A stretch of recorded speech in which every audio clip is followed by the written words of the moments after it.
My name is Andrew Keogh, and the name of the company is Aristo. What I'm here to talk to you about is, in a sense, is simply creating a story, keeping it simple, keeping it plain. It's easy enough and very simple to do the fundamentals and the basics of presenting and be engaging and be interesting. And that's what I'd like to show you over the course of this session, is how you can be that. If you can tell the story about your business over a pint of Guinness or over a cup of coffee with someone in a conversational way, it's much more interesting than sort of standing up in front of someone and giving that pitch that's been droned into you. I spoke at an event in Nova, and I was talking to a chap up here whose colleague was at it. I spoke at an event in Nova last week, and the man who spoke before me was John O'Sullivan from Act Venture Capital. And John gave two pieces of advice. The first piece of advice he gave was, don't come into us with this highly polished presentation that you know word for word and off by heart. He says, we're not really interested in it. He said, the people who get money from us and the people who engage us, the people who tell us stories. So he says, if you come in and tell us about your life's experience and how you came about this idea as a result of your life's experience, we're much more interested in that than we are three pieces of IP agreement that you've signed off and that you think is unique. So he said, come and tell stories. And the other piece of good news, he told us, if we go back to Miles Legopoline and difficult times we're in now, if you're in a startup business in Ireland, or if you plan to be in a startup business in Ireland in the foreseeable future, there will never be a better time. There's never more money available for startups than there is at the moment. The only place that has more money for startups in the world at the moment than Ireland is Silicon Valley. And part of the reason for that, as he explained, was that the banks, in being refunded, were told that they had to set aside around 60 million. Each of the banks were told they had to set aside for startups and for getting businesses up and running again.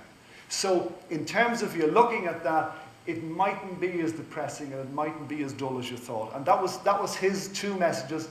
Tell us stories about your idea, and the opportunity is really there at the time. This is the time to do it, and this is the time to look at it. I've been coaching people now since the early 80s. And if I'm wearing my Aristo hat, if I'm talking to the owner of a company or the managing director of a company, or talking to people within the company, and regularly saying, I did this just recently with Grant Thornton, where I was saying to them, who's the person who you can rely on to do the important pitch? Who's the person, if an important presentation has to be made, who's the person who does that? And in the case of Grant Thornton, they said, it's our managing partner, or Rahul is his name. He says, he's the man who would do that. And every time I ask that of companies, they will always tell me it's the top man. He's the man we can rely on to do a good job.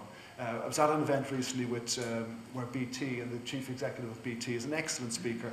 Brian McCraw, if you go to DCU, absolutely excellent speaker. And the message I would suggest to you is that, is it an accident or a coincidence that they've ended up being the chief executive and that they just happen to be good at speaking? Or is it because they're good at speaking and because they're good at communication that they get to be the top man?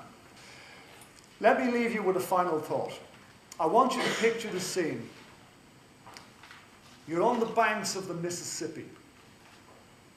There's a preacher there, and he's preaching fire and brimstone and hell and damnation. You know the type. And there's 4 or 5 poor unfortunates kneeling on the bank waiting to be baptized. And he comes along and he's preaching and he's praying and he's save God and all that, believe the Lord and all that sort of thing. And he gets the poor unfortunate and he dips him down into the Mississippi and he holds his head down for about 10 seconds and then he pulls him up and he says, do you believe in the Lord? And he was spitting out things. And he shoves him down again and he holds him down for about 30 seconds and he pulls him up and he says, have you found Jesus? And your man spits out pinkies and bits of sand and all that. And he shoves him down again and he holds him down this time and he must be a minute under the water and he's starting to sort of, and he pulls him up and he says, have you found Jesus? And your man spits out everything and he says, are you sure he fell in here? So my thought to you is, you can do all the preaching and sermonizing you like. It doesn't mean they got the message. have conversations with people, and they'll engage. Thank you very much. I've enjoyed this very much.